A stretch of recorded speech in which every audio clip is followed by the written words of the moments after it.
What happens when you let go? Let's explore this together. Have you noticed how heavy life has started to feel in this past few years since you know what happened? The constant low hum of life in the background, the expectations, responsibilities. It's like carrying something all day that you want to put down that no one else can see. And hi, I'm Judd. On my channel, we talk about navigating midlife with more calm, clarity, and regaining some of that effervescent joy we knew as children.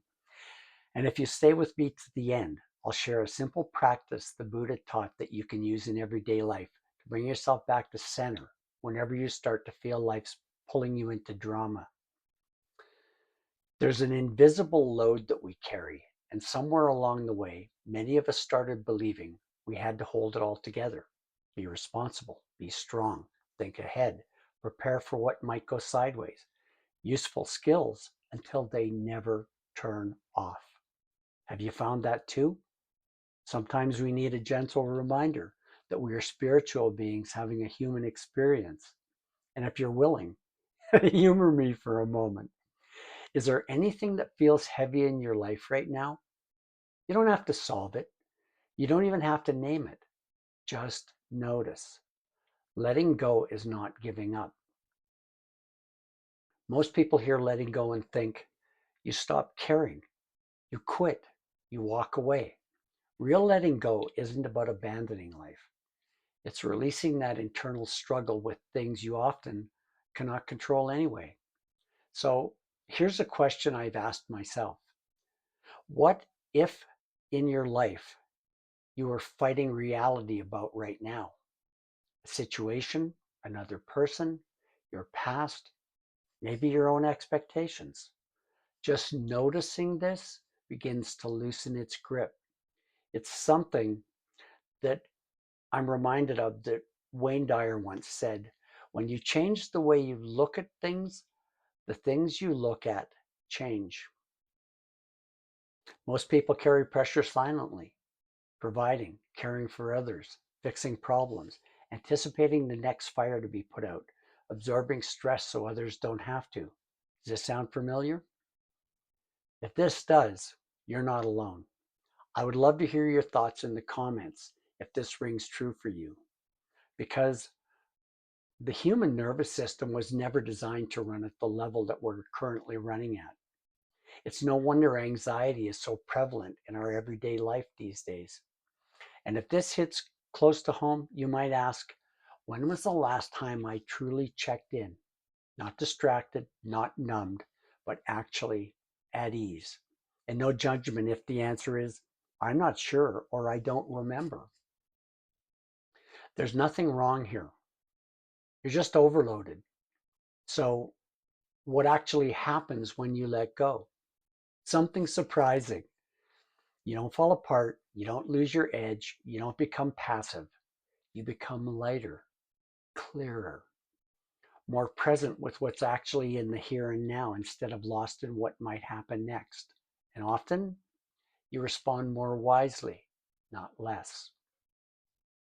Most stress doesn't come from the moment you're in. It comes from rehearsing the future or replaying the past. Right now, notice something simple. Are you physically safe in this moment? If the answer is yes, then your body already knows something your mind forgets. This moment is not the emergency. And as Chase Hughes so aptly put, fear is the biggest lie we've ever been told. Allow life to be unfinished. One of the deepest sources of tension is the belief that everything must be resolved now. This was one of the biggest lessons for me to learn. But life unfolds slowly. Some problems take time. Some chapters don't close when we want them to. And some answers, well, they arrive quietly. I've come to understand this is not finished, and that's okay for today. Notice what happens in your body when you say this. So, if letting go isn't quitting and it isn't losing control, what is it? It's returning again and again to the only place life is actually happening, right here, right now.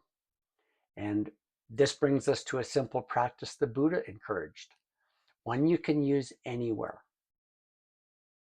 Next time you feel caught in worry, anger, or the past, try this. Number one, pause, even for a few seconds. No quiet room required, no special posture. Just interrupt the momentum. I started doing this in meetings when things were going off the rail. A few slow, deliberate breaths, and something surprising happened. I calmed down, and often the room did too. It interrupts the momentum. I've used it in family situations as well. Oh my God, especially when conversations got heated. Try it sometime. You might be surprised. Number two, feel your body. Place your feet flat on the ground, your hands resting gently on your lap. Notice your breathing. This pulls attention out of the storm and back into the present. Number three, take one conscious breath, not forced, not dramatic, just one slow, intentional breath in and out. Or name what's happening. Silently say, worry is here, anger is here, stress is here. Not, I am angry, nor I am stressed out. Just, this is what's present right now. Remembering, this is temporary. This creates space between you and the emotion. Why does this work? You're no longer in the storm. You're observing it. When you're observing, you're already regaining choice. You can do this anywhere, in traffic, at work, during a difficult conversation, at 3 a.m. when your mind won't switch off. No one even needs to know you're doing it. And as I said before, sometimes we need a gentle reminder that we are spiritual beings having a physical experience. Letting go doesn't mean you stop caring about life. It means you stop carrying what was never yours to control. If something speaks to you here, what's the one thing you might be ready to put down, even just for a little? You don't have to drop the whole burden at once. Just loosen your grip a little at a time, and you may discover something quiet but life-changing. Freedom wasn't somewhere else. It was waiting underneath everything you were holding so tightly. And you can return to that anytime. One pause, one breath, one moment of awareness. And when you're ready, step back into your day, just a little lighter than before. As the Buddha taught, hatred does not cease by hatred. By love alone is hatred healed. Sometimes what we call reality is just the story fear is telling. It's time to let go. Have a wonderful day.